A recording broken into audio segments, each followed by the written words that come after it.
It's now known as USMCA, the United States-Mexico-Canada Agreement.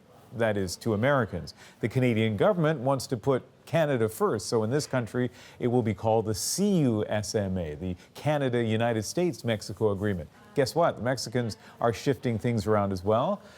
They're calling it the TMEUC, translated as Treaty Mexico-United States-Canada. Whatever you call it, it was signed today. Here's Katie Simpson on how that went. Perhaps we can start with Justin, and we appreciate it very much. Thank you. Justin, please. From the curt use of first names, Donald, thank you for your words this morning, to the bitter disappointment the Prime Minister wore on his face, today's trade pact celebration was anything but celebratory.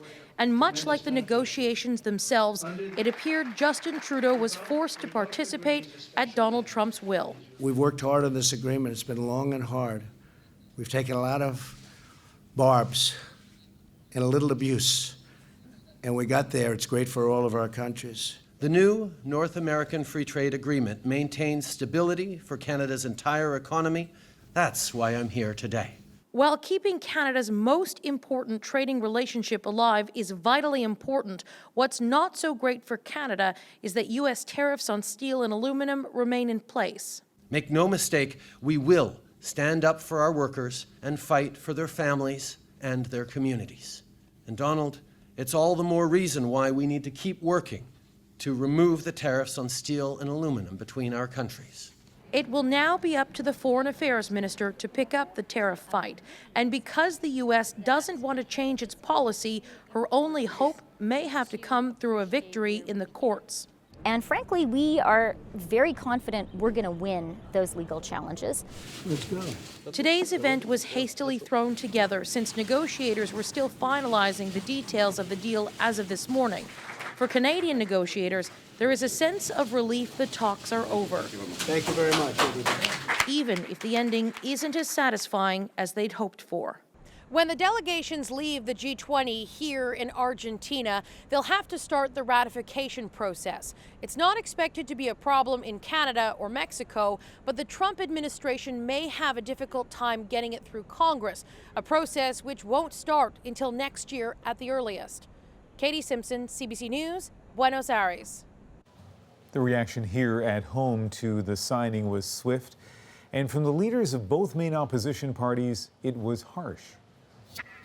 Today, after saying that he wouldn't have a photo op with Donald Trump until we got steel and aluminum tariffs lifted, one more capitulation. The final concession, Trudeau agreed, participated in a photo op and a signing ceremony, even though those steel and aluminum tariffs exist. They're still in effect today. So one more final humiliation for the Prime Minister on NAFTA. I'm extremely disappointed that our Prime Minister Trudeau is signing a trade agreement while there are still illegal aluminum and steel tariffs.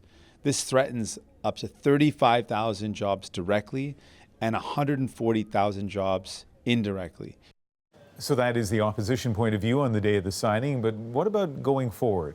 Let's bring in Vassy Kapelos, the host of Power and Politics. And Vassy, less than a year out, of course, from an election.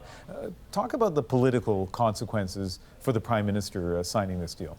Hey, Ian. Well, I think big picture, this is actually pretty good for the Prime Minister's political fortunes. Take a second and imagine that election taking place and there not being a NAFTA deal in place. The Prime Minister would be accused of creating a massive amount of uncertainty in the economy. Instead, he can say, hey, I got this deal, I'm quelling that uncertainty, and I did it in the face of unprecedented and unpredictable set of circumstances. And by that, I mean Donald Trump. That's not a terrible message to have to take to Canadians in a campaign.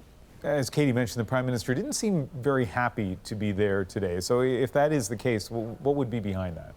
Well, one word for you, Ian, and it's tariffs. The Prime Minister did not secure a deal or secure exemptions on tariffs. Instead, he signed this deal without securing that, and that could change the big picture electoral fortunes for him in the next election. And I say that because already the opposition is seizing on this. As we just heard, they're saying that he's selling out Canadians, that he capitulated to Donald Trump. And that message is going to amplify and grow as those tariffs remain in place. The problem for the Prime Minister is, according to the White House, those tariffs aren't going anywhere anytime soon.